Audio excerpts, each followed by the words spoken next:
그리스도인은 이렇게 기도해야 합니다. 그리스도인은 항상 무시로 기도해야 합니다. 골로새서 4장 2절은 이렇게 말합니다. 항상 기도하고 기도 중에 감사를 드리며 깨어 있으라. 여기서 항상 기도하라는 말은 수시로 계속 기도하라는 말입니다. 순간순간 우리는 이것저것 하다가 주님을 생각하며 우리 삶의 모든 문제에 대해서 주님께 말씀드릴 수가 있습니다. 그리스도인은 열정적으로 기도해야 합니다. 야고보서 5장 16절은 이렇게 말합니다. 너희 잘못들을 서로 고백하고 너희가 병고침을 받도록 서로를 위해 기도하라. 의로운 자의 효력 있고 뜨거운 기도는 많은 유익이 있느니라. 여기서 뜨거운 기도라는 말에 주목하십시오. 뜨거운 기도는 형식적이지 않고 식상하지 않은 기도를 말합니다. 열정적인 기도, 간절한 기도를 말합니다. 그리스도인은 공동체를 위해 기도해야 합니다. 마태복음 6장 9절에서 13절까지를 보면 우리라는 말이 반복됩니다. 그리스도인은 자신이 속한 공동체를 위해 기도해야 합니다. 가정, 교회 또는 국가를 위해 기도해야 합니다. 특히 그리스도인들은 함께 믿음 생활하는 성도들을 위해서 기도해야 합니다. 그리스도인은 다른 사람을 위해 기도해야 합니다. 골로새 1장 9절은 이렇게 말합니다. 이런 까닭에 우리도 그것을 듣던 날부터 너희를 위해 기도하기를 그치지 아니하고 또 너희가 모든 지혜와 영적 깨달음에서 그분의 뜻을 아는 것으로 채워지며, 여기서 너희를 위해 기도하기를 그치지 아니한다는 말은 바울이 골로새 교회의 성도들을 위해 기도해왔다는 말입니다. 그리스도인은 이처럼 다른 사람들을 위해 기도합니다. 다른 교회의 성도들을 위해서 기도합니다. 그리스도인은 기대감을 갖고 기도해야 합니다. 마가복음 11장 24절은 말합니다. 그러므로 내가 너희에게 이르노니 너희가 기도할 때 무엇을 원하든지 너희가 그것들을 받는 줄로 믿으라. 그리하면 너희가 그것들을 받으리라. 여기서 기도할 때 무엇을 원하든지 그것들을 받는 줄로 믿으라는 말은 기도한 것에 대해 응답이 이루어질 것, 기도한 대로 어떤 것이 될 것에 대해 기대하면서 기도하라는 말입니다. 사도행전 12장에 의하면 베드로가 감옥에 갇힌 모습이 기록되어 있는데, 헤롯은 요한의 형제 야고보를 칼로 죽인 뒤 유대인들이 그것을 기뻐하는 것에 보고 이스터가 지나면 베드로마저 죽이려고 했습니다. 그때 교회는 그의 구조를 위해 끊임없이 하나님께 기도했는데 마침내 그들의 기도대로 주의 천사가 베드로에게 가서 그를 옥에서 꺼내 주었습니다.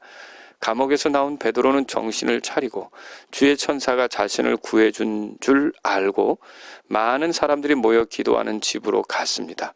베드로가 바깥 문을 두드리자 안에서 로다라는 여자아이가 들으려고 나왔다가 베드로의 음성인 줄 알고는 문을 채 열지 않은 채 안으로 들어가서 베드로가 바깥 문에 서 있다라고 말했습니다. 그러자 기도하던 그들은 내가 미쳤다라고 했습니다. 베드로가 풀려나도록 기도해온 그들은 베드로가 그들이 기도하는 그 집의 문 밖에 왔는데 그의 음성을 듣고 좋아하는 소녀에게 미쳤다라고 했습니다. 기도하고 기대하지 않는 것은 바른 기도가 아니란 말입니다. 그리스도인은 끈질기게 기도해야 합니다. 누가복음 11장 5절에서 8절까지를 보면 귀찮게 졸라됨으로 그 요구가 응답된 사람의 비유가 등장합니다. 그러면서 예수님은 그 사람처럼 기도하도록 제자들을 가르치십니다. 그리스도인은 겸손히 통회하는 심정으로 기도해야 합니다.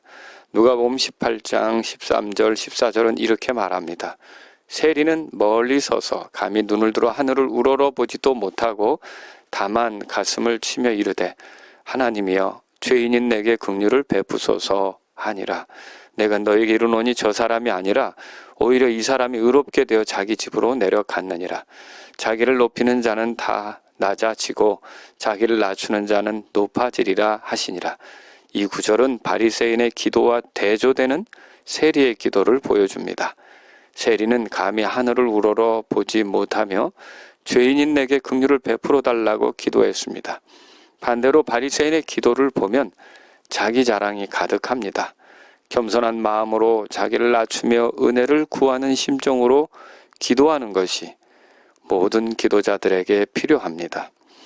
그리스도인은 날마다 시간을 정해놓고 기도해야 합니다. 어떤 그리스도인은 이른 아침이 좋을 것이고 또 어떤 그리스도인은 저녁 시간이 더 좋을 것입니다. 스스로 남에게 방해받지 않는 시간을 택해서 기도해야 합니다. 누가복음 11장 1절에서 그분께서 어떤 곳에서 기도하다가 마치심에라고 했던 것은 그분께 기도 시간이 따로 있었고 그 기도를 끝내셨다는 것을 말합니다. 그리스도인은 함께 모여 기도해야 합니다. 마태복음 18장 19절 20절은 내가 다시 너에게 이르노니 너희 중에 두 사람이 자기들이 구할 어떤 것에 대하여 땅에서 한 마음이 되면 하늘에 계신 내 아버지께서 그들을 위해 그것을 행하시리라. 두세 사람이 내 이름으로 함께 모인 곳에 나도 거기에 그들의 한가운데 있느니라 하시니라 라고 예수님이 말씀하셨는데, 사도행전을 보면 초대교회는 함께 모여 기도했던 것을 알 수 있습니다. 사도행전 1장 14절, 2장 42절, 그리고 12장 5절 이런 성경 기록들을 보면 초기 교회는 함께 모여 기도했던 것을 알 수 있습니다. 그러므로 우리도 교회에서 갖는 기도 모임 이것을 중요하게 생각해야 하고 또 가정에서든 혹은 믿음의 사람들끼리 나누는 교제에서든 함께 기도하는 일이 있어야겠습니다. 그리스도는 이렇게 다양한 모습으로 기도 생활에 충실합니다.